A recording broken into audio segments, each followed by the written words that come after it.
Bonjour. Bonjour madame. Les militaires qui ont renversé le président Tandja ont assuré qu'ils ne cherchaient pas le pouvoir et qu'ils rentreraient aussi vite que possible dans leur caserne.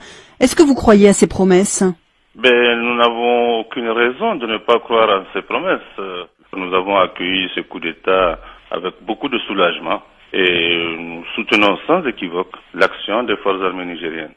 Le colonel Djibrila Hamidou Ima a déclaré qu'aucun membre du Conseil suprême pour la restauration de la démocratie ne serait candidat aux prochaines élections.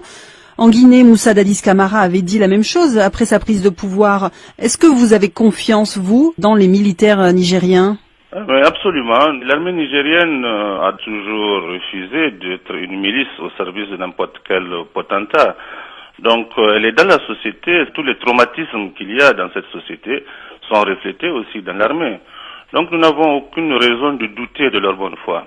Alors, la junte a annoncé que des élections se tiendraient le plus vite possible, mais sans préciser de date. Est-ce que vous pensez que la junte cherche à gagner un peu de temps?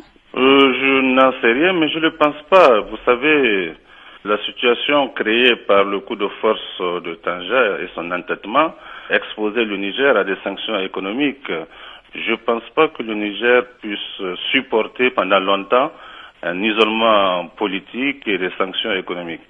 Donc je pense que raisonnablement, on ne peut pas faire une transition très longue. Quelle serait la transition idéale pour vous? Est-ce qu'il faut organiser des élections avant la fin de l'année? Nous, au niveau de la CFDR, c'est-à-dire l'ancienne coalition d'opposition à l'ancien régime, nous avons proposé dans le cadre de la médiation de M. Abdou Salami une transition de 9 mois. Donc je pense que c'est un ordre de grandeur tout à fait raisonnable. Un des membres de la junte a dit qu'avant d'organiser ces élections, il fallait assainir la situation. Qu'est-ce que ça veut dire? Est-ce que pour vous, il y a une priorité en particulier, telle que assainir les finances, par exemple? Je ne sais pas ce que la junte veut dire, mais il y a eu effectivement par le passé une sédimentation de diverses couches d'impunité. Cette impunité n'est pas étrangère à la situation de recommencement des tentatives de confiscation du pouvoir. Donc, de ce point de vue, je pense qu'effectivement, il ne faut pas que l'impunité s'installe. Est-ce que vous voulez dire que des gens doivent payer, que des ministres doivent être jugés, que le président Tandja doit passer devant la justice? D'abord, je pense que le président Tandja doit être traité avec dignité et humanité. Maintenant, effectivement, ceux qui ont commis des malversations, des crimes économiques, doivent nécessairement rendre compte. Vous parliez du président Mamadou Tandja, il est encore aux mains de la junte. Est-ce que vous trouvez cela normal?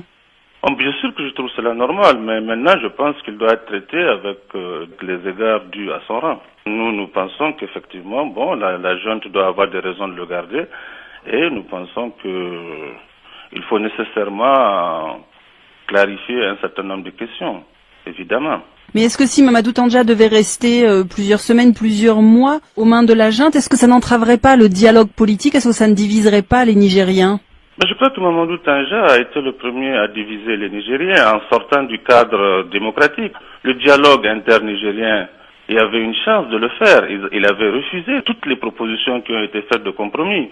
Je pense que la crise est virtuellement réglée par l'intervention des forces armées. Maintenant, il s'agit d'aller vers des élections et effectivement, tous les citoyens ont le droit, tant qu'ils ne sont pas condamnés, de participer aux élections. Mais M. Mamadou Tandja est tout à fait disqualifié aujourd'hui pour prétendre à une citoyenneté normale. D'accord, donc il ne pourrait pas, selon vous, se présenter à de prochaines élections? Évidemment, il avait fini son mandat depuis le 22 décembre. Il a voulu se maintenir par la force. Il a perverti les règles du jeu. Mais je ne voudrais pas l'accabler quand même. Je ne vais pas continuer à tirer sur une ambulance. C'est pas tellement cela mon propos. Mais le Niger est un pays pacifique. Nous n'avons pas ce tempérament de revanchard, vous le savez bien. Des milliers de personnes ont défilé en soutien à la junte ce week-end. Est-ce que ce n'est pas dangereux de donner carte blanche aux militaires aussi vite? Non, je ne pense pas que c'est donner carte blanche aux militaires. D'abord, ces manifestations organisées par la CFDR, c'est-à-dire notre coalition, sont d'abord le reflet d'un soulagement. Vous ne pouvez pas savoir dans quelle pesanteur les Nigériens étaient. Deuxièmement, les Nigériens sont très confiants.